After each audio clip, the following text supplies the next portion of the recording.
भ्राता त्वमेव, त्वमेव बन्धुश्च सखा त्वमेव, त्वमेव विद्या द्रविणं त्वमेव, त्वमेव सर्वं मम देव देव, त्वमेव सर्वं मम देव देव, त्वमेव सर्वं मम देव देव।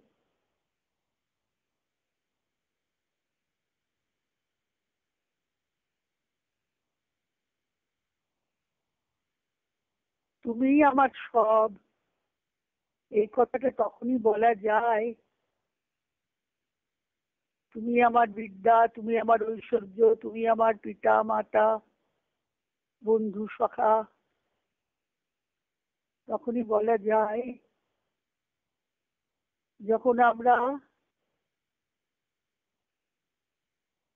বলতে পারি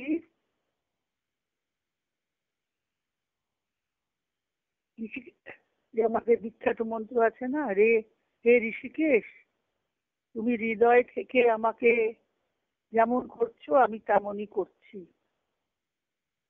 এটা যখন বলতে পারি মানে কি,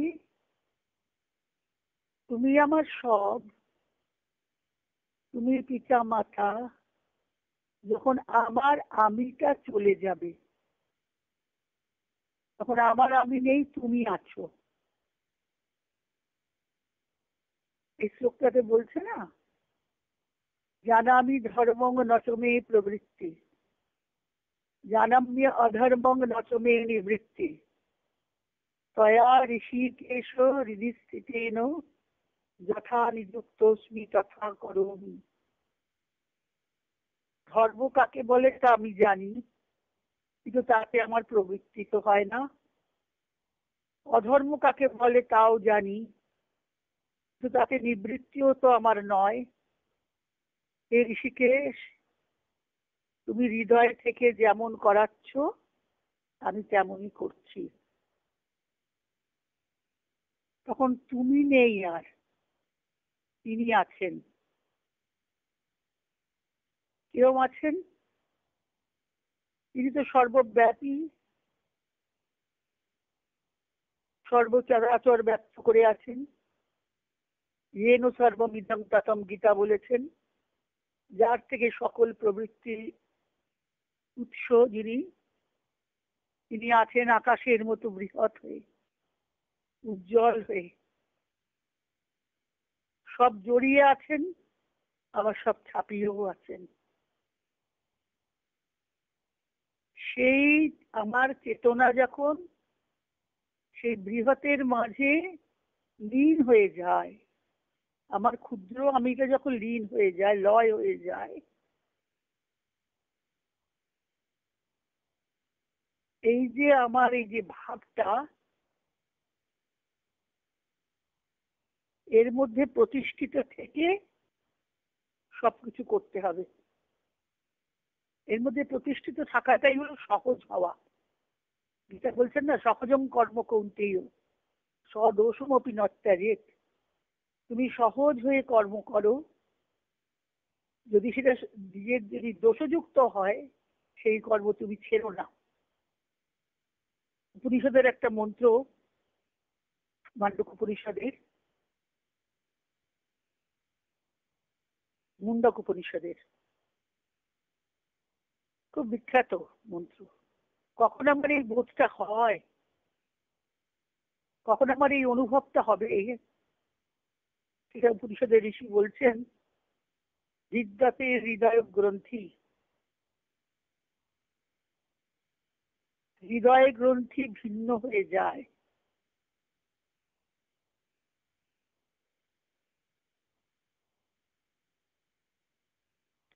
সিদ্ধান্তে সর্বসংশয়া, সমস্ত সংশয় নেই, লুপ্ত হয়ে গেছে। কখন এই অনুভবটা হবে,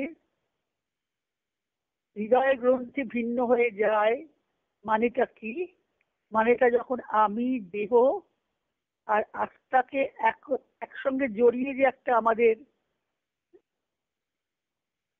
অহংকারের একটা আমাদের বন্ধন, অর্থাৎ দেহটাকেই আমি বলে জানি, এই যে অহংকারের বন্ধন, যখন সেটা ছিঁড়ে যায়, মানুষ অনুভব করে, কি অনুভব করে, যে আমি এই নশ্বর শরীরটারই শুধু আমি, শরীরটাতেই আমি নেই, আমি চিৎ শক্তির একটা আধার, চিন্ময় বিগ্রহ, চেতনার চৈতন্যের আধার আমি, শুধু এই নশ্বর মাটির শরীরটা আমি নেই, এটা নিয়েই আমি নয়। তখন তার সমস্ত সংশয় ছিন্ন হয়ে যায়। তাহলে এই অহংকার যায় কখন? বাসনা নির্মুক্ত হলে। তখন হৃদয়টা কিরম হয়? স্বচ্ছ, আয়নার মতো, পরিষ্কার আয়নার মতো, কাক চক্ষু জলের মতো স্বচ্ছ। তখন বাসনা থেকে মুক্ত হয়ে যে স্বচ্ছ হৃদয়, তখন তাতে যা কিছু প্রতিফলিত হয় তাই একটা দীপ্ত হয়ে ওঠে, জ্যোতির্ময় হয়ে ওঠে, আলোতে দীপ্ত হয়ে ওঠে। তখন সমস্ত কর্ম ক্ষয় হয়ে যায়। বিদ্যাতে হৃদয় গ্রন্থি ছিদ্দান্তে সর্বসংশয়া স্ক্রিয়ান্তে চারশ কর্মাণি তস্মিন দৃষ্টে পরাবরে। এই জগতে কত কিছু তখন আমরা করতে পারি, যত কিছু কর্মই করি না, কিন্তু তখন আমরা নির্লিপ্ত থাকতে পারি। আকাশ যেমন সর্বত্র আছে, কিন্তু আকাশ কিছুতে লিপ্ত নয়। আকাশবৎ চেতনার কথা বলছেন অনির্বাণজি। আকাশে কত মেঘ আসে, কত রং আসে, কত রামধনু ওঠে, কখনো আকাশের রং নীল, কখনো ধূসর, তাতে আকাশ আধারের কিছু এসে যায় না। সেজন্য আমাদের জীবনে সুখ দুঃখ, ব্যথা বেদনা, শোক সব আসে, কিন্তু আমরা তার সঙ্গে জড়িয়ে থাকি বলে পৃথক করতে পারি না, নিজেকে চিনতে পারি না, সেগুলো আমাকে কষ্ট দেয়। তাই আজকে আমি ভাবছি যে আমরা তো রবীন্দ্রের লেখা জানি, তিনি তো ইংরেজিতে লিখেছেন, বাংলাও অনেক লিখেছেন, কিন্তু তাকে খুব কাছ থেকে চেনা যায় চিঠিপত্রে। তার স্ত্রীকে লেখা, স্ত্রীকে তিনি বিয়ে করেছিলেন, মৃণালিনী দেবী স্ত্রীর নাম। যখন বড়দায় ছিলেন তখন তিনি বিয়ে করার ইচ্ছে হলো।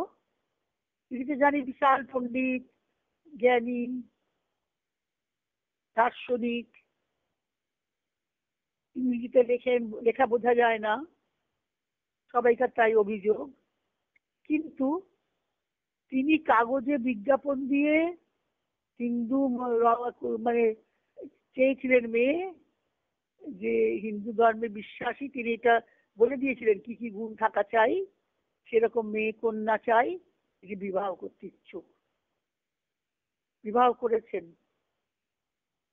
1901 সালেই বিবাহ করেছেন। তখন তিনি বড়দাতে, বড়দার মহারাজের সেক্রেটারিতে চাকরি করছেন, কলেজের প্রফেসর, অধ্যক্ষ হয়েছিলেন পরে। তার স্ত্রীকে লেখা চিঠি থেকে যখন তিনি সবে যোগ সাধনা শুরু করেছেন, আমরা বিখ্যাত চিঠি কতগুলি আছে, আমার খুব প্রিয় যে চিঠিটা আমি বারবার পড়ি,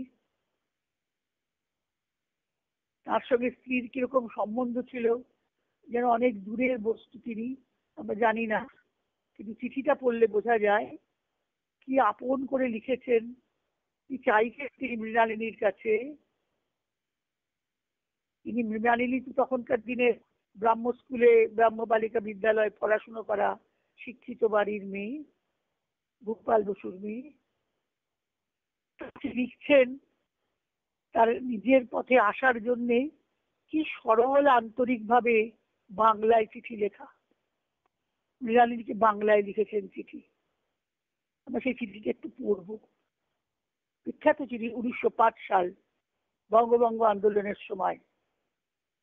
তিনি বিয়ে কেন করলেন এটা প্রশ্ন হয় আমাদের মনে জাগে। গারস্থ জীবনটা তিনি কেন বেছে নিলেন, তখন তিনি একটা একটা দোলাচলের মধ্যে ছিলেন, কিভাবে তিনি জীবনটা বড়দাতে ওখানে গিয়ে তখন লেখাপড়া করছেন, গ্রন্থ অধ্যয়নের কাল, সংস্কৃত শিখেছেন নিজে নিজে, মহাভারত পড়েছেন, রামায়ণ পড়েছেন, বাংলা কাব্য পড়ছেন। তাকে বাংলা শিখিয়েছিলেন দীনবন্ধু মিত্র, বীরেন্দ্র কুমার রায়, আমি দীনবন্ধু মিত্র বলছি, বীরেন্দ্র কুমার রায় গেছিলেন, তিনি তাকে টাকা দিয়ে রেখেছিলেন টিচার করে, বড়দাতে তার সঙ্গে ছিলেন। পরের দিন আমরা অরবিন্দ প্রসঙ্গ থেকে পড়ব, খুব সুন্দর লেখা, মানে সেখান থেকে অরবিন্দকে কাছের থেকে জানা যায়। আমরা তো তাকে চিনতে চাই, একটু চেনা যায় না তাকে, কিন্তু তার বাহ্যিক পরিচয়টাও তো জানা দরকার। তার স্ত্রীকে লিখছেন চিঠি, আমরা অনেকগুলি চিঠি আছে, আমরা একটা চিঠি পড়ব যেখানে তিনি নিজের নিজের পাগলামির কথা লিখেছেন, 3টে পাগলামির কথা, বিখ্যাত চিঠি সেটা। 1905 সালে লেখা, বঙ্গভঙ্গ আন্দোলনের সময়। তখন তিনি, মৃণালিনী তো কলকাতায় নেই, তিনি তো রয়েছেন দেওঘরে, শিলংয়ে, বাপের বাড়িতে রয়েছেন, শিলংয়ের মেয়ে। তিনি কি চেয়েছেন না চেয়েছেন, চিঠির মধ্যে তার স্ত্রীকে তিনি কি চাইছেন করতে, খুব সুন্দর করে স্পষ্ট ভাষায়, সরল ভাষায় বলা আছে। চিঠিটা লেখা 30শে আগস্ট 1905 সাল। 1905 সালে বঙ্গভঙ্গ, তিনি জড়িয়ে পড়বেন এসে, তিনি বিপ্লবী আন্দোলনের পুরোধা হবেন, বিপ্লবী আন্দোলনের নেতা হবেন, সারা ভারতে তার কাজ ছড়িয়ে পড়বে এর পরবর্তী অবস্থায়। এর আগে 1904 সালে শ্রী অরবিন্দ যোগ সাধনা শুরু করেন। যোগ সাধনাটা শুরু হয় উপনিষদ পাঠ আর গীতার পাঠের মধ্যে দিয়ে। এই চিঠিতে লিখেছেন, মনে হয় যে লিখছেন প্রিয়তমা মৃণালিনী, বাংলায় চিঠি লিখছেন তো, মানে মৃণালিনী দেবীর কোনো ভাই মারা গেছে, তাই ভাই মারা যাবার জন্য তার বাবা মা দুঃখ পেয়েছেন। তখন তিনি লিখছেন, দুঃখ হলে বা কি হয়, বাংলা লেখা কত সরল, কত প্রাঞ্জল, আমরা অদ্ভুত অবাক হয়ে যাই। বাংলা শিখে বাংলা লিখছেন, বাংলা জানতেন না, সব ইউরোপীয় ভাষা জানতেন, ল্যাটিন, গ্রিক, ফ্রেঞ্চ, ইংরেজি তো পড়াশোনাই করেছেন, জার্মান, কিন্তু বাংলাটা শিখলেন বড়দায় থেকে, আর সংস্কৃত শিখেছেন নিজে নিজে। ভাবা যায় কি অসাধারণ প্রতিভা। তার ট্রাঙ্ক ভর্তি ভর্তি বই কলকাতা থেকে যেত, যে তিনি পড়তেন। জ্ঞান তপস্যার কাল হচ্ছে বড়দা, বড়দার জীবন। 1893 সালে এসেছেন, সেখান থেকে পড়াশোনা শুরু হয়েছে। কলেজের কাজ, মহারাজের সঙ্গে ঘোরা, সব আছে। এই চিঠিটাতে লিখছেন 30শে আগস্ট 1905 সাল, দুঃখ হলে বা ছেলে মারা গেছে, বাবা মার দুঃখ হয়েছে, দুঃখ হলে বা কি হয়, সংসারে সুখের অন্বেষণে গেলেই সেই সুখের মধ্যেই দুঃখ সর্বদা সুখকে জড়াইয়া থাকে। এই নিয়ম যে পুত্র কামনার সম্বন্ধেই ঘাটে তাহা নহে, সব সাংসারিক কামনার ফল এই। খুব কথাটা লক্ষ্য করার মতো, সব সাংসারিক কামনার ফলেই কি ফল, সুখ দুঃখ জড়িয়ে থাকবে, সুখও আসবে, তার সাথে দুঃখ জড়িয়ে থাকবে। সেই জন্যে মনে পড়ে যাচ্ছে, একদিন সারদা মা উঠোন ঝাড় দিচ্ছেন, ঠাকুর বলছেন, মা ঠাকুর তো জানতেন মায়ের একটু ছেলে হওয়ার, খুব ছেলে পাবার ইচ্ছে ছিল, তাই বলছেন যে যে ছেলে জন্মালে তুমি কোমরে গোট পরে নাচবে, সেই ছেলেই যখন শ্মশানে যাবে তখন ভুঁয়ে সেই কোমর আছড়ে কাঁদবে, ঠাকুর বলছেন। তখন মা বলেছিলেন, সব কটি কি মরে যাবে, এইটা বলে ফেলেছিলেন। ওরে, তখন ঠাকুর চিৎকার করে বলছেন, ওরে জাতসারের ল্যাজে পা পড়েছে, জাত সাপের ল্যাজে পা পড়েছে। চিৎকার করেছে, মা লজ্জায় ছুটে ঘরের মধ্যে ঢুকে গেছেন। এই বলছেন, এই নিয়ম যে পুত্র কামনার সম্বন্ধেই খাটে তাহা নহে, সব সাংসারিক কামনার ফল এই।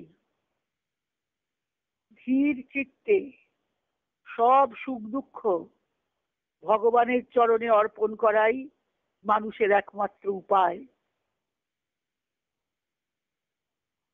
তখনই তিনি এই জগৎ সম্পর্কে এই মনোভাব স্ত্রীকে জানাচ্ছেন, স্ত্রীকে তৈরি করার জন্যই কথাগুলি বলতেন।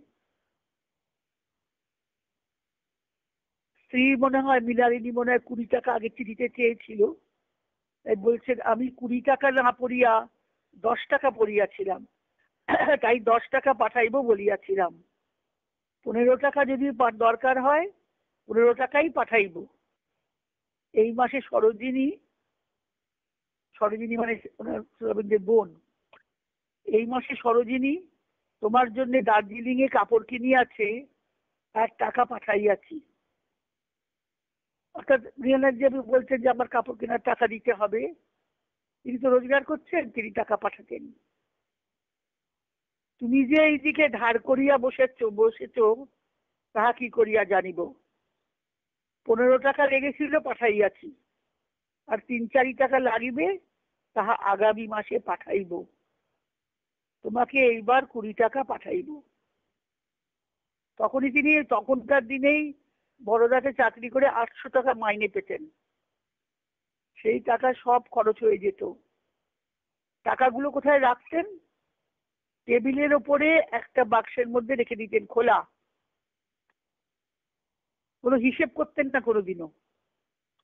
ধীরেন্দ্র কুমার রায় জিজ্ঞেস করছেন যে আপনি যে এইভাবে বাড়িতে কাজের লোক চাকর আছে, আপনি যে টাকা পয়সা রেখে দিচ্ছেন কোন রকম চাবির মধ্যে না রেখে, এটা কি করে থাকবে? বলেছেন ভগবান দেখবেন, বলছেন ভগবান রক্ষা করবেন। আর তখন থেকেই তিনি 20 টাকা পাঠাতে পারেননি, মানে 15 টাকা দিয়ে পাঠাবেন আগামী মাসে, 2-3-4 টাকা লাগবে, সেটা আগামী মাসে 20 টাকা পাঠাবেন। 20 টাকা পাঠাতে এই মাসে পাচ্ছেন না, তার মানে কত টাকা তার খরচ হয়ে যেত ভাবা যাচ্ছে, ভাবতে পারছি। রাঁধুনি ছিল, সে রান্না করতো, আর এই খরচ। সন্ন্যাসীর মতো থাকতেন, একটা কাঠের তক্তপোষে, কোনো বিছানা গদি তোষক নেই, তাতে শুতেন, আর গায়ে একটা আলোয়ান দিয়ে থাকতেন। মানে অনেক শীতেও, বড়দাতে যখন শীত পড়তো তখন শুধু একটা আলোয়ান পরে থাকতেন, গায়ে দিতেন। প্যান্ট কোটও পরেছেন বড়দার রাজার কাছে যখন যাচ্ছে, মাথায় টুপি। এখন সেই কথাটি বলি, টাকার প্রসঙ্গ হয়ে গেল। তুমি বোধহয়, আমি চিঠিটাই পড়ছি, এত সুন্দর লেখা, বারবার পড়েছি আমি, হ্যাঁ মুখস্থ করে ফেলি। তুমি বোধহয় এর মধ্যে টের পেয়েছো, যাহার ভাগ্যের সঙ্গে তোমার ভাগ্য জড়িত সে বড় বিচিত্র ধরনের লোক। স্ত্রীকে বোঝাচ্ছেন, এই দেশে আজকালকার লোকের যেমন মনের ভাব, জীবনের উদ্দেশ্য, কর্মের ক্ষেত্র, আমার কিন্তু তেমন নয়। সব বিষয়েই ভিন্ন, অসাধারণ। সামান্য লোকে অসাধারণ মতো, অসাধারণ চেষ্টা, অসাধারণ উচ্চ আশাকে যাহা বলে তাহা বোধ হয় তুমি জানো। এই সকল ভাবকে কি বলে? পাগলামি বলে। সাধারণ মানুষ কি বলে? পাগলামি বলে। তবে পাগলের কর্মক্ষেত্রে সফলতা হইলে তাকে পাগল না বলিয়া প্রতিভাবান মহাপুরুষ বলে। সাধারণ মানুষ কি করে? যখন সে এরকম ভাবনাগুলোকে পাগলামি বলছে, আর যখন সে সফল হচ্ছে, যখন নাম হচ্ছে, তখন বলছে প্রতিভাবান মহাপুরুষ বলে। কিন্তু কজনের চেষ্টা সফল হয়? সহস্র লোকের মধ্যে 10 জন অসাধারণ, সে 10 জনের মধ্যে একজন কৃতকার্য হয়।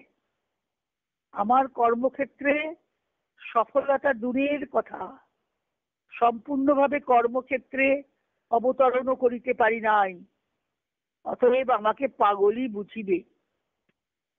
তখন তিনি তার যোগের পথে সবে পা দিয়েছেন, তার কর্মক্ষেত্রেও সে কোনো স্থির হয়নি। তিনি জেলে গেলে ভগবানের দর্শন পাবেন, এসব তখন তার কিছুই হয়নি। পন্ডিচেরি যাবেন যোগ সাধনার জন্য, এত গ্রন্থ লিখবেন, কিছুই হয়নি, তাই তাকে সবাই পাগলামি বলবে। তাই নিজেই বলছেন, অতএব আমাকে পাগলই বলিবে। পাগলের হাতে পড়া স্ত্রীলোকের পক্ষে বড় অমঙ্গল।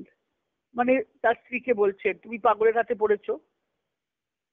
কারণ স্ত্রী জাতির সব আশা সাংসারিক সুখ দুঃখেই আবদ্ধ। মেয়েদের সম্পর্কে বলছেন, স্ত্রী জাতির সব আশা সাংসারিক সুখ দুঃখেই আবদ্ধ। পাগল তাহার স্ত্রীকে সুখ দিবে না, দুঃখই দেয়। তুমি যে আমার স্ত্রী হয়েছ, আর আমি যদি পাগলই হই, তাহলে তুমি আমার কাছ থেকে সুখ পাবে না। মেয়েরা খালি সুখ দুঃখ, সাংসারিক সুখ দুঃখই আবদ্ধ, এটা বলছেন। তার বেশি উপরে উঠতে পারে না। হিন্দু ধর্মের প্রণেত্রীগণ ইহা বুঝিতে পারিয়াছিলেন। তাহারা অসামান্য চরিত্র, চেষ্টা ও আশাকে বড় ভালোবাসিতেন। পাগল হোক বা মহাপুরুষ হোক, অসাধারণ লোককে বড় মানিতেন। কিন্তু এ সকলেতে স্ত্রীর যে ভয়ঙ্কর দুর্দশা হয়, তার কি উপায় হইবে? ঋষিগণ এই উপায় ঠিক করিলেন। তাহারা স্ত্রী জাতিকে বলিলেন, তোমরা অদ্য হইতে পতি পরম গুরু, এই মন্ত্রই স্ত্রী জাতির একমাত্র মন্ত্র বুঝিবে। স্ত্রী স্বামীর সহধর্মিণী। তিনি যে কার্যই সধর্ম বলিয়া গ্রহণ করিবেন, তাহাতে সাহায্য দিবে, মন্ত্রণা দিবে, উৎসাহ দিবে, তাহাকে দেবতা বলিয়া জানিবে, তাহারই সুখে সুখ, তাহারই দুঃখে দুঃখ করিবে। কার্য নির্বাচন করা পুরুষের অধিকার, সাহায্য উৎসাহ দেওয়া স্ত্রীর অধিকার। একে শিক্ষাটা দিচ্ছেন তিনি। তার যে মনোভাব, সে কথাটা সেই সময়কার তিনি বুঝিয়ে দিচ্ছেন।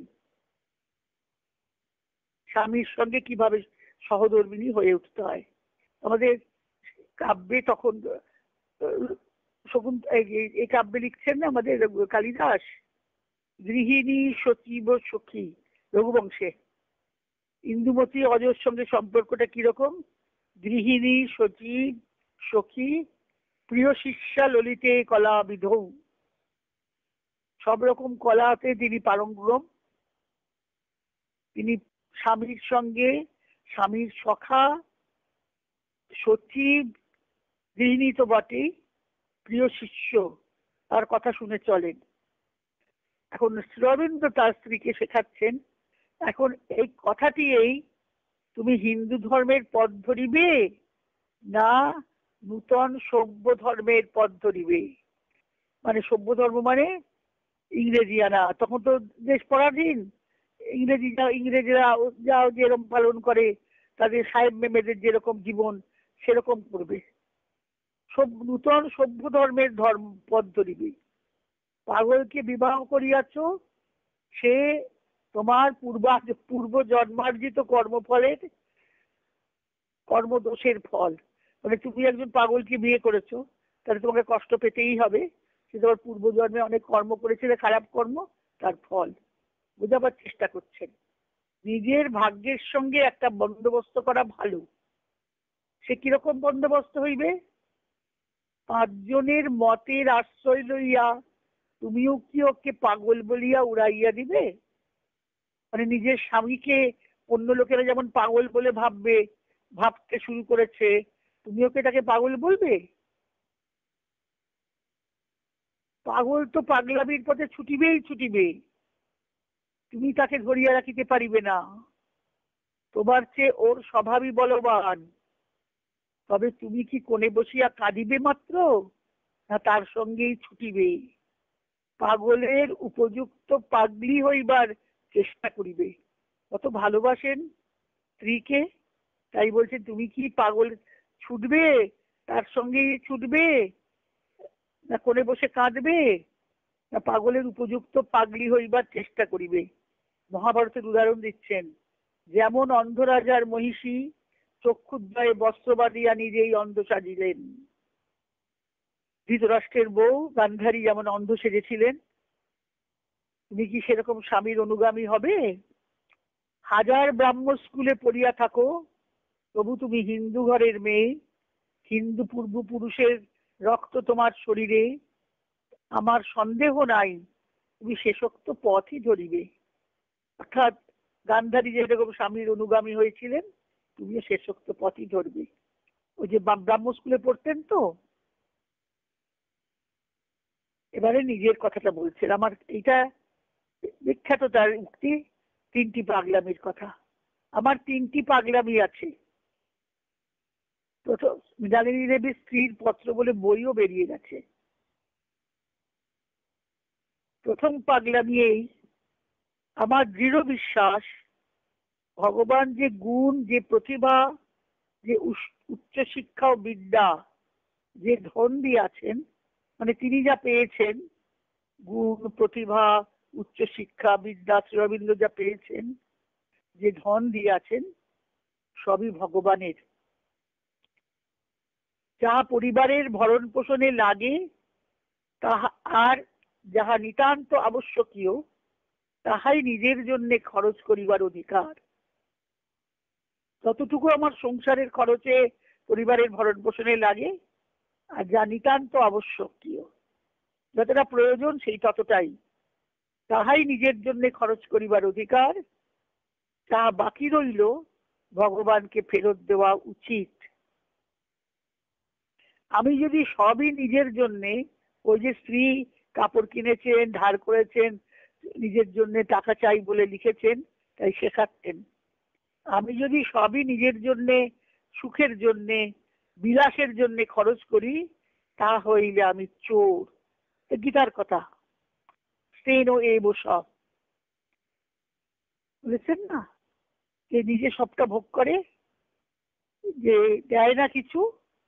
অঘায়ুর ইন্দ্রিয়ারাম মোগং পার্থ সজীবতী, তারা হচ্ছে অঘভক্ষণ করে, তারা বৃথা বেঁচে থাকে।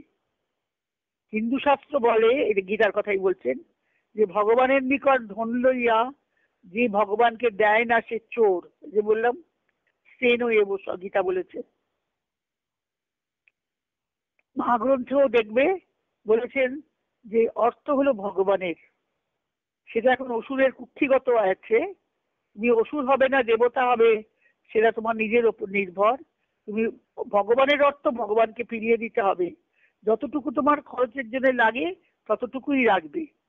মহাগ্রন্থে বলেছেন অর্থ অধ্যায়টাতে। হিন্দু শাস্ত্রে বলে যে ভগবানের নিকট ধন লইয়া ভগবানকে দেয় না সে চোর। এ পর্যন্ত ভগবানকে 2 আনা দিয়া 14 আনা নিজের সুখে খরচ করিয়া, হিসাবটা চুকাইয়া সাংসারিক সুখে মত্ত রহিয়াছি। নিজের কথা বলছেন, ভগবানকে 2 আনা দিয়া 14 আনা নিজের সুখে খরচ করিয়া, হিসাবটা চুকাইয়া সাংসারিক সুখে মত্ত রহিয়াছি। জীবনের অর্ধাংশটা বৃথা গেল।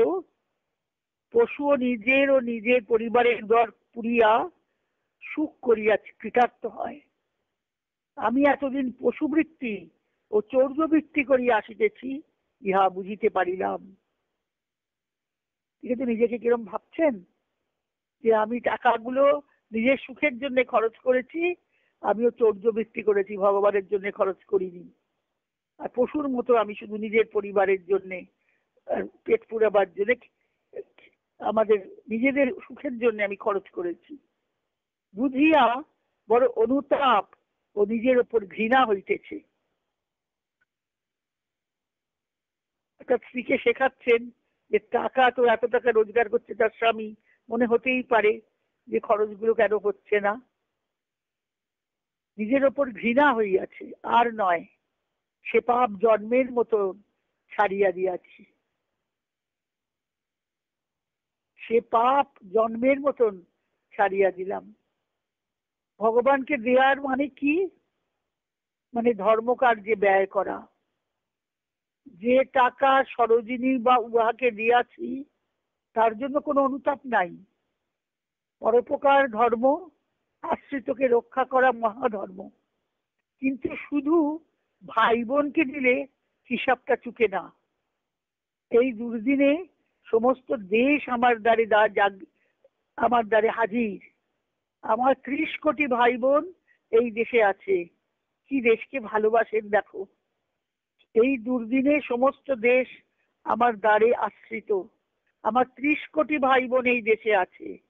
তাহাদের মধ্যে অনেক অনাহারে মরিতেছে, অধিকাংশই কষ্টে ও দুঃখে জর্জরিত হইয়া কোনো মতে বাঁচিয়া থাকে। তাহাদেরও হিত করিতে হয়। আমি এতদিন কিছুই করিনি, শুধু নিজের পরিবারের সুখ করেছি। পরোপকার ধর্ম ঠিকই, কিন্তু শুধু ভাই বোনের জন্য সে টাকা খরচ করে পরোপকার করলে হয় না। তার নিজের এখানে দেশপ্রেমের প্রকাশটা হচ্ছে। স্ত্রীকে শেখাচ্ছেন তো নিজের প্রকৃতিটা। স্ত্রী তো দূরে রয়েছে, কাছে তো নেই, কাছে তো থাকাই হয়নি। খুব কম সময় স্ত্রীর সঙ্গে থেকেছে। অল্প সময়, অসুখের সময় সেবা করতে দেওঘরে ছিলেন, আর কলকাতায় থাকলে একটু সময়, আর সব সময় স্ত্রী দূরে রয়েছেন। হয় বাপের বাড়িতে, নয় অন্য অধ্যাপকের বাড়িতে কলকাতায়, গিরিশ বসুর বাড়িতে থাকতেন। কি বলো এই বিষয়ে? আমার সহধর্মিণী হইবে? আমার সঙ্গে চলবে? আমার সহধর্মিণী মানে কি? একই ধর্ম পালন করা, স্বামীর ধর্ম পালন করা। স্বামী চাইছে দেশের কাজে অর্থ ব্যয় করে দেশের মানুষের উপকার করা। তুমি কি সহধর্মিণী হইবে? কেবল সামান্য লোকের মতো খাইয়া পড়িয়া যা সত্যি সত্যি দরকার তাহাই কিনিয়া আর সব ভগবানকে দিবে? দিব? এই আমার ইচ্ছা। যা সত্যি সত্যি দরকার সামান্য লোকের মতো, মানে সামান্য সাধারণ ভাবে খাবো, থাকবো, বিলাসিতা করব না। যা সত্যি সত্যি দরকার তাহাই কিনিয়া আর সব ভগবানকে দিব।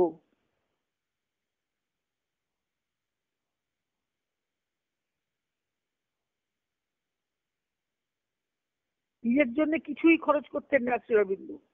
একটা ধুতি পরে, আমরা তো তার ছবি দেখেছি না, ধুতি পরে খুঁটটা ধুতির গায়ে দিয়ে আছেন, একটা চাদরও গায়ে দিতেন না।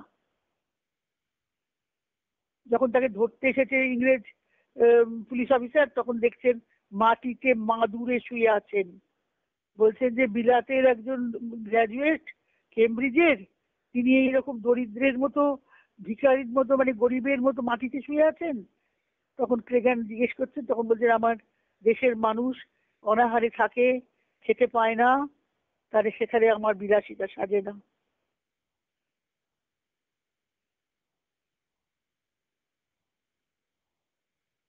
স্বামীজিও যখন আমেরিকায় গেছেন, তখন তাকে পালকের গদিতে খাটে শুতে দিয়েছে।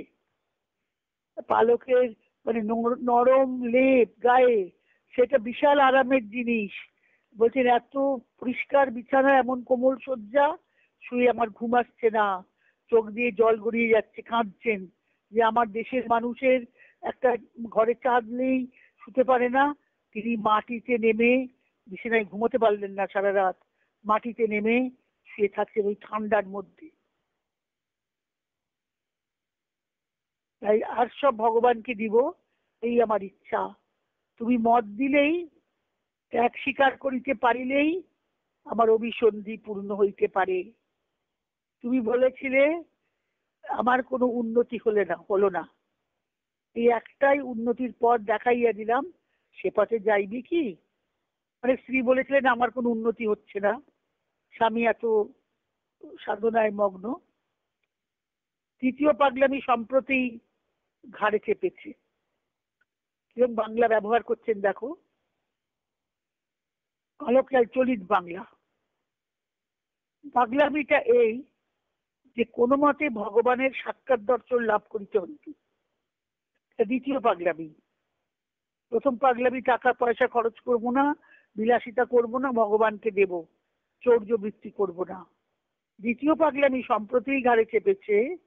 পাগলামিটা এই যে কোনো মতে ভগবানকে সাক্ষাৎ দর্শন লাভ করিতে হইবে। আজকালকার ধর্ম কিরকম, সেই সময় ব্রাহ্ম ধর্মের দিকেই নির্দেশ করছেন। ভগবানের নাম কথায় কথায় মুখে নেওয়া, সকলের সম্মুখে প্রার্থনা করা, সমক্ষে মানে ওই যে প্রার্থনা সভা করা বা ব্রাহ্ম মন্দিরে গিয়ে সমাজে গিয়ে, ব্রাহ্ম সমাজে তখন তো লোকে তাই করতো, লোককে দেখানো আমি কি ধার্মিক, তাহা আমি চাই না। ঈশ্বর যদি থাকেন তাহলে তাহার অস্তিত্ব অনুভব করিবার, তাহার সঙ্গে সাক্ষাৎ করিবার কোনো না কোনো পথ থাকিবে। সে পথ যতই দুর্গম হোক, আমি সে পথে যাইবার জন্য দৃঢ় সংকল্প করিয়া বসিয়াছি। ভগবান লাভের জন্য আমি সংকল্প করেছি। হিন্দু ধর্মে বলে নিজের শরীরের মনের মধ্যে সেই পথ আছে, সেই পথে যাইবার নিয়ম দেখাইয়া দিয়াছি। আমি সেই পথ, সেই নিয়ম পালন করিতে আরম্ভ করিয়াছি। 1 মাসের মধ্যে অনুভব করিতে পারিলাম হিন্দু ধর্মের কথা মিথ্যা নয়। তখন তিনি নিজের দেহের মধ্যে তার এরকম ধ্যান প্রাণায়াম সব শুরু করেছেন, করে তখন দেখছেন যে সব ফল ফলছে নিজের শরীরের মধ্যে। 1 মাসের মধ্যে কঠোরভাবে যখন ওই করতেন। স্ত্রীকে ধ্যান করা শিখাবেন, এর পরে বলবেন।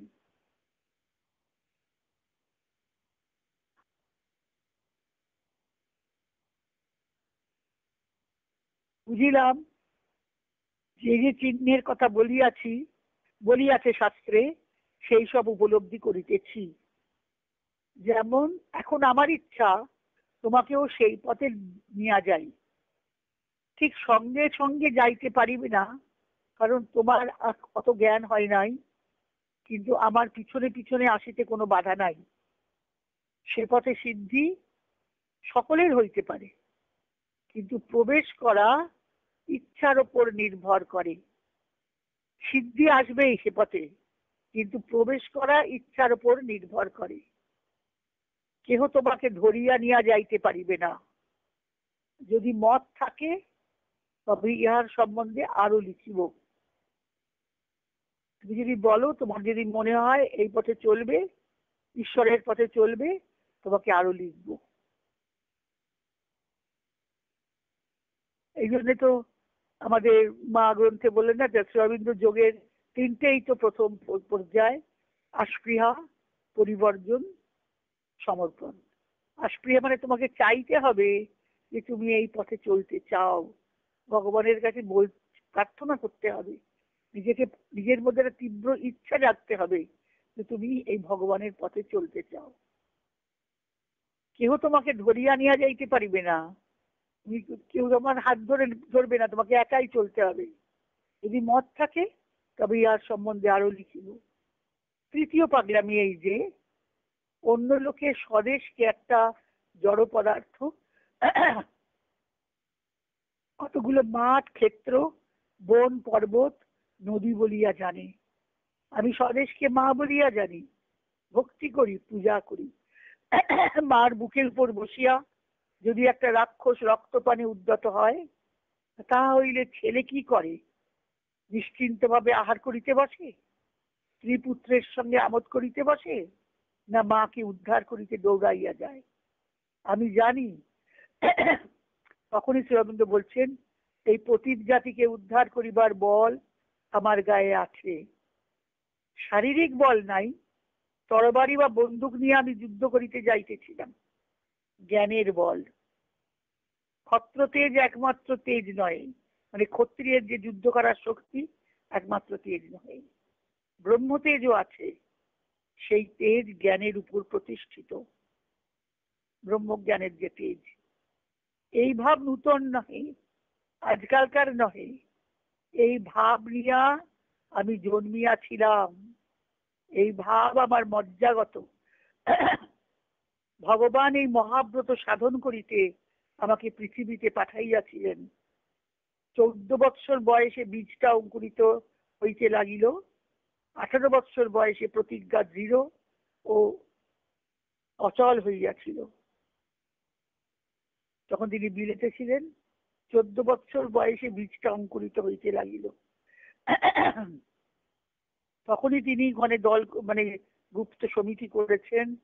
শ্রীঅরবিন্দের বাবা সেই পত্রিকায় যেখানে যেখানে ইংরেজরা তিনি কট্টর সাহেব ছিলেন, কিন্তু ছেলের কাছে কাগজে দাগ দিয়ে দিয়ে পাঠাতেন পত্রিকার মধ্যে ইংরেজ যেখানে যেখানে ইংরেজের অত্যাচারের কথা, সেখানে তিনি ওখানে পড়তেন। শ্রীঅরবিন্দ 14 বছর বয়সে বীজটি অঙ্কুরিত হইতে লাগিল, 18 বছর বয়সে প্রতিজ্ঞা দৃঢ় ও অচল হইয়াছিল। তখনই তিনি প্রতিজ্ঞা করেছেন যে দেশের কাজে তিনি দেশ স্বদেশ জননীকে উদ্ধার করবেন। পরবর্তীকালে অবশ্য জেলের মধ্যে যখন কারাগারে গেলেন, ভগবান বললেন তুমি দেশোদ্ধার তোমার কাজ নয়, তোমাকে অন্য কাজ করতে হবে। অর্থাৎ তাকে তো অন্য যোগের পথে যেতে হবে, পৃথিবীতে নতুন যোগের কথা বলতে হবে, পশুমানস যোগের কথা বলতে হবে, তাকে সাধনা করতে হবে।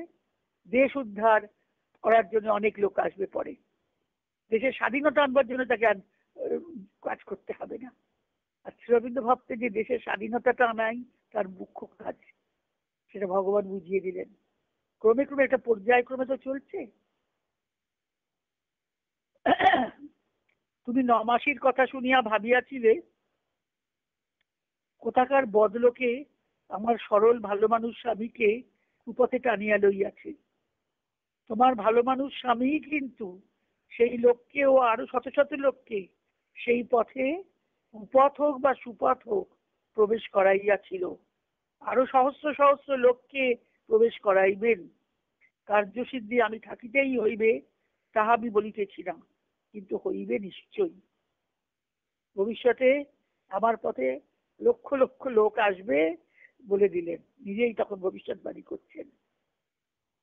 সারা ভারত তো উত্তাল হয়েছিল যে এই স্বাধীনতার জন্য, তিনি তো জাগালেন না জাতীয়তাবোধ, স্বাধীনতার জন্য আকাঙ্ক্ষা। তার স্ত্রী ভেবেছিল 9 মাসি, কৃষ্ণকুমার মিত্রের স্ত্রী 9 মাসি বোধহয় কথা শুনে 9 মাসি বুঝেছিলেন যে, বলেছিলেন আমাদের মাসি যে বলেছিলেন যে লোকের কথা শুনে সেই সব করছে। এখন বলি তুমি এ বিষয়ে কি করিতে চাও? স্ত্রী স্বামীর শক্তি, কেউ সুন্দর করে বোঝাচ্ছেন, স্ত্রী স্বামীর শক্তি, তুমি উহার শিষ্যা হইয়া সাহেব পূজা মন্ত্র জপ করিবে, উদাসীন হইয়া স্বামীর শক্তি খর্ব করিবে, না সহানুভূতি ও উৎসাহ দিয়া দ্বিগুণিত করিবে?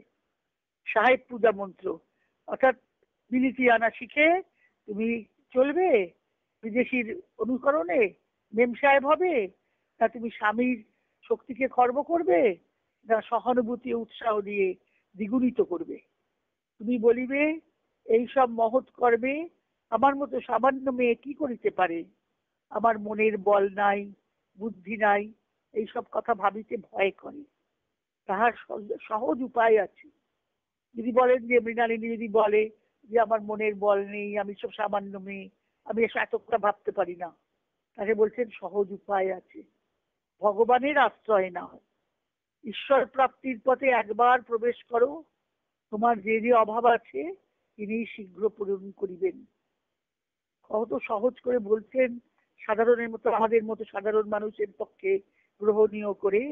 ভগবানকে আশ্রয় করো, ভগবানকে আশ্রয় করো, ঈশ্বর প্রাপ্তির পথে প্রবেশ করো, তোমার যে অভাব আছে, যে যে অভাব আছে তিনি শীঘ্র পূরণ করিবেন। এত স্ত্রীকে বোঝা বলা মানেই তাকে উপলক্ষ করে সাধারণ মানুষকেই বলা, যে ভগবানের নিকট আশ্রয় লইয়াছে, ভয় তাহাকে ক্রমে ক্রমে ছাড়িয়া দেয়। তিনি অভয়ের আশ্রয় নিয়েছেন, সে কি আর ভয় পায়? ভয় পায় না, ভয় তাকে ক্রমে ক্রমে ছাড়িয়া দেয়। আর আমার উপর যদি বিশ্বাস করিতে পারো, 10 জনের কথা না শুনিয়া আমারই কথা যদি শোনো, আমি তোমাকে আমারই বল দিতে পারি, তাহাতে আমার বলের হানি না হইয়া বৃদ্ধি হইবে। আবার বলি, স্ত্রী স্বামীর শক্তি মানে স্বামীর স্ত্রীর মধ্যে নিজের প্রতিমূর্তি দেখিয়া তাহার কাছে নিজের মহৎ আকাঙ্ক্ষার প্রতিধ্বনি পাইয়া দ্বিগুণ শক্তি লাভ করে।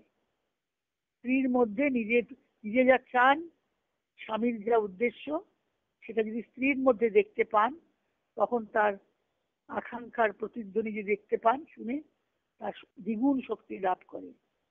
চিরদিন কি এইভাবে থাকিবে? স্ত্রীকে বোঝাচ্ছেন, ছেলে মানুষ তো, বেশি তো বড় না। তখন খুব সুন্দরী ছিলেন মৃণালিনী। পরে একদম তপস্বিনীর মতো জীবন যাপন করতেন শিলংয়ে। তার ভাইয়ের লেখা আছে। শুধু শ্রী অরবিন্দের পুজো করতেন, ফুল সাজাতেন, ফুল তুলতেন, মালা গাঁথতেন। চিরদিন কি এইভাবে থাকিবে?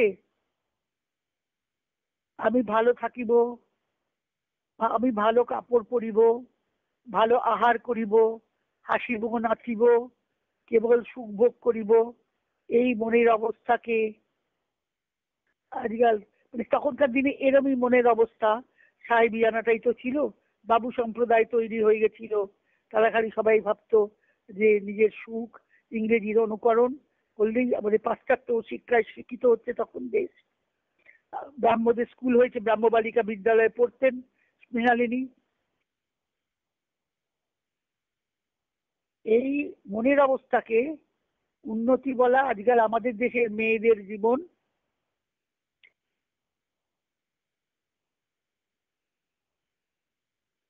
মানে মেয়েদের জীবন চলছে এইভাবেই।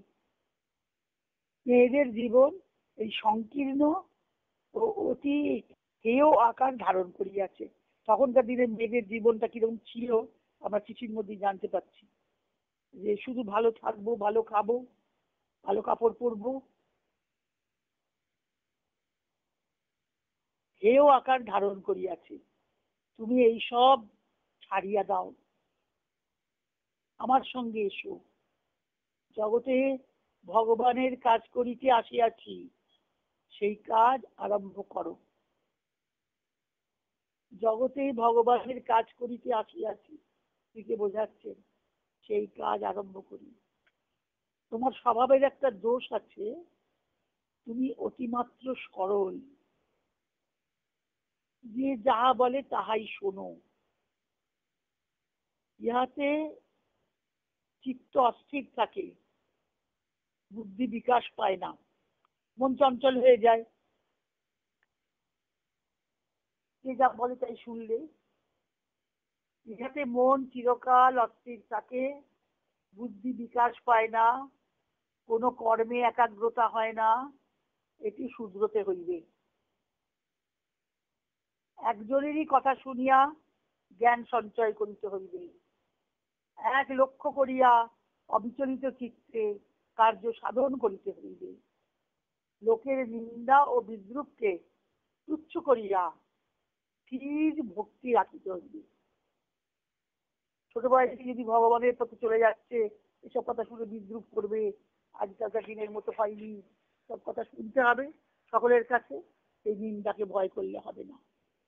একটা দোষ হলো অতিমাত্রায় সরল, যে যা লোকে বলে তাই শোনেন, বিশ্বাস করে, তাতে মন অস্থির হচ্ছে, সেটাকে কাটাতে হবে। আর একটা স্বভাবের দোষ আছে, তোমার স্বভাবের নয়, কালের দোষ। বঙ্গদেশে কাল অমরতর হইয়াছি, লোকে গম্ভীর কথাও গম্ভীর ভাবে শুনিতে পারে না। ধর্ম, পরোপকার, মহৎ আকাঙ্ক্ষা, মহৎ চেষ্টা, দেশোদ্ধার, যাহা গম্ভীর, যাহা উচ্চ ও মহৎ, সব নিয়ে হাসি ও বিদ্রুপ, সবই হাসিয়া উড়াইয়া দিতে চায়। তখনকার দিনে এটা সমাজে ছিল। এসব বড় কাজ করাটাকে একটা একটা হাসি ব্যাপার, একটা ঠাট্টার ব্যাপার করে সবাই হাসিয়ে উড়িয়ে দিত। এটা এটা কালেরই দেওয়া স্বভাব। লোকে গম্ভীর কথাও গম্ভীর ভাবে শুনিতে পারে না। এখনো তাই, একালেও তাই। ব্রাহ্ম স্কুলে থেকে থেকে তোমার এই দোষ একটু হইয়াছে। বাড়িরও ছিল, মানে বাড়ির ঘোষণা, ছোট বাড়ি, অল্প পরিমাণে। আমরা সকলেই এই দোষে দূষিত। সঙ্গে সঙ্গে নিজেকেও বলছেন, অল্প পরিমাণে আমরা সকলেই এই দোষে দূষিত। নিজের দোষটাও দেখাচ্ছেন যে আমরা সবাই একটুখানি ঠাট্টা ইয়ার্কি করতে ভালোবাসি। দেওঘরের লোকের মধ্যে তো আশ্চর্য বৃদ্ধি পাইয়াছে। দেওঘরের রবীন্দ্রের মামার বাড়ি, রাজনারায়ণ বসু তার দাদু এরা থাকতেন। তাই বলছে দেওঘরের লোকের মনে মধ্যে তো আশ্চর্য বৃদ্ধি পাইয়াছে, এই মনের ভাব দৃঢ় মনে তাড়াইতে হয়, তুমি তাহা সহজে পারিবে। আরেকবার চিন্তা করিবার অভ্যাস করিলে তোমার আসল স্বভাব ফুটিবে। তোমাকে চিন্তা করবার অভ্যাস করতে হবে, তাহলে তোমার আসল স্বভাবটা ফুটিবে। পরোপকার ও স্বার্থত্যাগের দিকে তোমার স্বাভাবিক টান আছে। লিখে চিনেছেন তো? পরোপকার ও স্বার্থত্যাগের দিকে তোমার স্বাভাবিক টান আছে, কেবলই এক মনের জোরের অভাব। ঈশ্বর উপাসনায় সেই জোর পাইবে। এটাই ছিল আমার সেই গুপ্ত কথা। কারুর কাছে প্রকাশ না করিয়া নিজের মনে ধীর চিত্তে এইসব চিন্তা করো। তুমি কাউকে যেন চিঠির কথা বলবে না, আমি বলেছি বলে বলবে না, নিজের মনে ধীর চিত্তে এইসব চিন্তা করো। এতে ভয় করিবার কিছু না, তবে চিন্তা করিবার অনেক জিনিস আছে। প্রথমে আর কিছু করিতে হইবে না, কেবল রোজ প্রথমে কিছু কিরম পথ বলে দিচ্ছেন, কেবল রোজ ৮ ঘন্টা ভগবানকে ধ্যান করিতে হয়। তার কাছে প্রার্থনা রূপে বলবতী ইচ্ছা প্রকাশ করিতে হয়। মন ক্রমে ক্রমে তৈয়ারি হইবে। তার কাছে সর্বদা এই প্রার্থনা করিতে হয়, আমি যেন স্বামীর জীবন উদ্দেশ্য ও ঈশ্বর প্রাপ্তির পথে ব্যাঘাত না করিয়া সকলই সহায় হই, সর্বদা সহায় হই, সাধনভূত হই। জিজ্ঞেস করছেন এটা করিবে? তখন তো ওই জন্য সারদাম্মার কাছে যেতেন, তোমার বলে শেষ করেছেন। এটা করিবে জিজ্ঞাসা চিহ্ন দিয়ে, মানে উত্তর আশা করছেন। কিন্তু যখন ওইরকম জেলে যাওয়ার সময় সারদাম্মার কাছে যেতেন, সুধী দাদি ছিলেন, সুধী দাদি ব্রাহ্ম স্কুলে এখানকার পড়াতেন, এখানে নিবেদিতা স্কুলেও পড়াতেন। তিনি সারদাম্মার কাছে মৃণালীকে নিয়ে গিয়েছিলেন। সারদা তখন শ্রীঅরবিন্দ শুনে বলেছিলেন, সেই আশ্রয় যে পেয়েছো তুমি, তুমি ত্যাগ করো না। যখন জেলে গেছেন শ্রীঅরবিন্দ, তখন মা সারদা মা বলেছিলেন, চিন্তা করো না, ছেলে ফিরে আসবে, তার দোষ কোনো প্রমাণ হবে না, তুমি চিন্তা করো না, সে ভালো থাকবে, জেল থেকে ছাড়া পাবে। মার কাছে যেতেন, মার কথা শুনতেন। মৃণালিনী সারদা দেবীর খুব ভক্ত ছিলেন। তাই শেষ পর্যন্ত তিনি স্বামীর পথেই ছিলেন। যখন তার আসার কথা হলো পন্ডিচেরিতে, কি আশ্চর্য, 3 দিনের ইনফ্লুয়েঞ্জার জ্বরে তিনি মারা গেলেন। 3 দিনের ইনফ্লুয়েঞ্জার জ্বরে মারা গেলেন, আসা হলো না। তাতেই তার বাবাকে, গোপাল বসুকে শ্রীঅরবিন্দ চিঠিতে লিখেছিলেন। উনি বলেছিলেন যে ওনার যেসব গয়না আছে, চুরি টুরি আছে, সেসব শ্রীঅরবিন্দের কাছে পাঠিয়ে দেবেন কিনা। শ্রীঅরবিন্দ উত্তরে লিখেছিলেন, আমার কিছু চাই না, শুধু তার নাম লেখা যদি কোনো বই থাকে আমার কাছে স্মৃতিচিহ্ন স্বরূপ, ফটো একখানা আর বই থাকলে পাঠিয়ে দেবেন। আপনি লিখেছি বলেছিলেন, আমি যাকে ভালোবেসে গ্রহণ করি একবার, তাকে কখনো ত্যাগ করতে পারি না, ত্যাগ করি না, করতে পারি না, ত্যাগ করি না। স্ত্রীর মৃত্যুর পরে ভূপাল বসু লিখেছিলেন চিঠি। তার উত্তরে শ্বশুরকে শ্রীঅরবিন্দ লিখেছিলেন যে তার নাম লেখা যদি কোনো বই থাকে তার, সেই বই আমাকে পাঠিয়ে দিতে পারে, আর গয়নাপত্র আমি কিছু চাই না।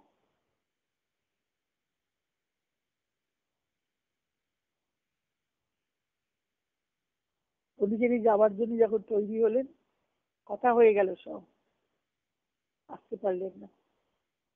3 দিনের জ্বরে তার আসা হলো না। কিন্তু তিনি একেবারে তপস্বিনীর মতো শিলংয়ে থাকতেন, আর বেদির ওপরে শ্রীঅরবিন্দের ছবি থাকতো, সারদামার ছবি থাকতো, সেখানে রোজ ফুল তুলতেন, ফুল তুলে মালা গাঁথতেন। ওর জীবনী লিখেছেন ওনার ভাই, বলেছেন তপস্বিনীর মতো জীবন যাপন করতেন।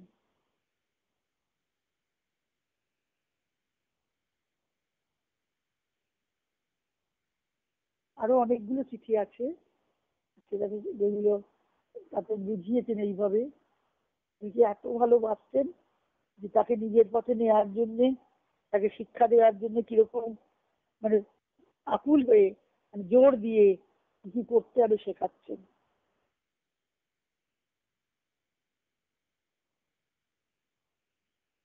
তার মনের পরিচয় রবীন্দ্রের আমরা পাই এখানের মধ্যে দিয়ে। প্রকাশ নেই কিছু বিশেষ, বাইরে তো বোঝা যেত না, অচল অটল হিমালয়ের মতো ছিলেন যোগী। ভাইকে লেখা চিঠিটা পরের দিন আমরা পড়ব, 1920 সালে লেখা। কি চান তিনি? বারিন ঘোষকে লেখা চিঠি। তার যোগের আশ্রয়, যজ্ঞের পদ গ্রহণ করবেন কিনা, শ্রী অরবিন্দের যোগকে গ্রহণ করতে পারবে কিনা, এই বারিন প্রশ্ন করেছিল। আর ছোট ভাই জিজ্ঞেস করেছিল তিনি যোগ্য কিনা। খুব সুন্দর চিঠি, বড় বিরাট চিঠি। পন্ডিচেরি যাওয়ার পরে আর একটা পরের দিন আর একটা চিঠি পড়বো, যাতে লিখেছেন যে আমি আর ভগবানের নির্দেশ বিনা কিছু করতে পারি না। শ্রীকৃষ্ণ যেরকম নির্দেশ তাকে দেবেন সেইটা, শ্রীকৃষ্ণ নামটা বলেননি, তিনি যেরকম আদেশ করবেন আমি নিজের ইচ্ছায় কিছু করিতে পারি। অনেকদিন ধরে চিঠির উত্তর দিচ্ছেন না, তিনি অভিমান হয়েছে, চিঠির উত্তর পান না, তখন বলছেন আমি নিজের ইচ্ছায় কিছু আর করতে পারি না। এখন চিঠি লেখার মতো একটু এসেছে, তাই চিঠি লিখছি। সেটা 1960 সালের কথা। পরে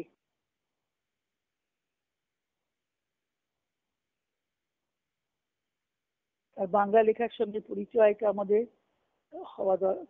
মানে জানি না তো, আমরা তো সবসময় জানি যে তিনি ইংরেজিতে লিখেছেন, যারা পড়াশোনা করছে তারা জানবে, সবাই তো জানে না। বাংলা অপূর্ব লিখতেন, আমরা বাংলা রচনা থেকে এরবারে পড়বো। আমার মনে হচ্ছে তার বাংলা রচনা বলে বই আছে, যেগুলো পত্রিকায় লিখতেন, ধর্ম পত্রিকায় লিখেছেন, সেখানে বাংলা লেখা রয়েছে। বিচিত্র প্রবন্ধ অনেক লিখেছেন বাংলায়। গীতার ভূমিকা বাংলায় লেখা, গীতা সম্বন্ধে লেখাটা বাংলায়। পরে পন্ডিচেরিতে আবার এসে গন্ধি গীতা ইংরেজিতে লিখেছেন 1914 সালের পর, আর্য পত্রিকাতে।